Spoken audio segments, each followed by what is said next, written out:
This is TechZG News, and the Realme X2 Pro is shaping up to be an absolute monster. Today, we got confirmation from Realme that this phone will be featuring Oppo's new unbelievably quick 65-watt fast charging. It was initially suspected that the phone may come with 30-watt fast charging, as we find in the Realme X2. Confirmed already. The 90 Hz refresh rate screen, that will be extremely similar, if not the same, as we find in both the Reno Ace and also the OnePlus 7T. Then we come to the Snapdragon 855 Plus. Again, we'll find that in the Reno Ace and the OnePlus 7T. Oppo's new 65-watt fast charging will be found in the Reno Ace as well.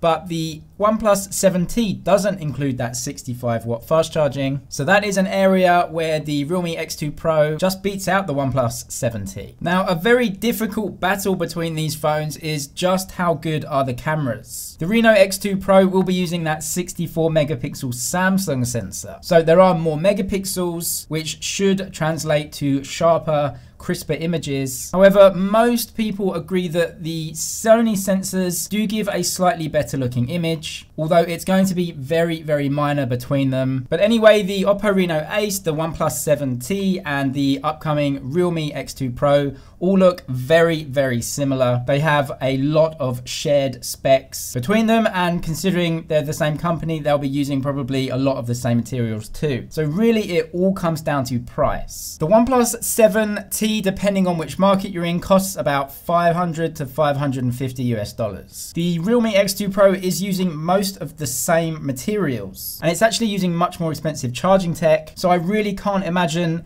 the price being extremely low on this one, but Realme might surprise us. I assume in China, maybe it will be coming at $3,500. That is starting to get quite expensive. And we know that Redmi are making the K30, but they've also said that will include 5G, meaning that that phone is just going to be a lot more expensive too. So is the era of the flagship killer phone finished? It's only a flagship killer if it offers all of the latest specs at a much cheaper price. And I don't think $500 US is necessarily a cheap price. At the iPhone 11 launch event, Apple talked about deep fusion. This is what they call the machine learning that is responsible for making images you take with the phone look sharper. And today we started getting the first images and shots from the new iPhone 11 series using the updated operating system that uses Deep Fusion. It is quite obvious that you can see Deep Fusion does improve the picture quality from exactly the same phone. Up until now, the only way to get crisper, clearer images was to just have more megapixels on your sensor. But having more megapixels isn't actually that easy when you have tiny image sensors that have to fit in smartphones. But Deep Fusion is the future of photography. Even more details of the Google Pixel 4 camera came out today. Official camera samples from the Google Pixel 4 look really good. I especially just like the color science and the way that the photos look. They look really natural. A really unique feature found by 9to5 Google with this leaked video is that you can change the exposure of both the highlights and the shadows separately whilst taking a photo. This gives you an amazing amount of control over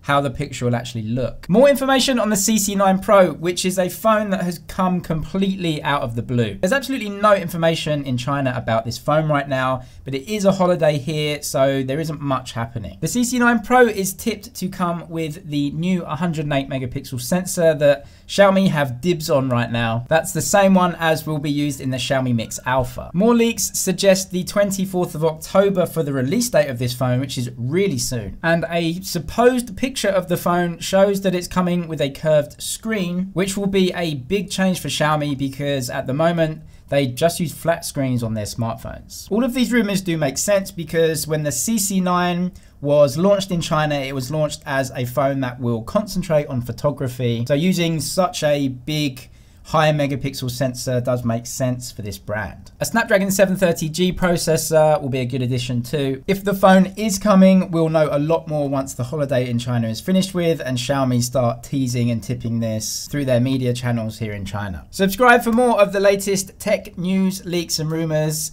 That's it for now, but I'll see you in the next one.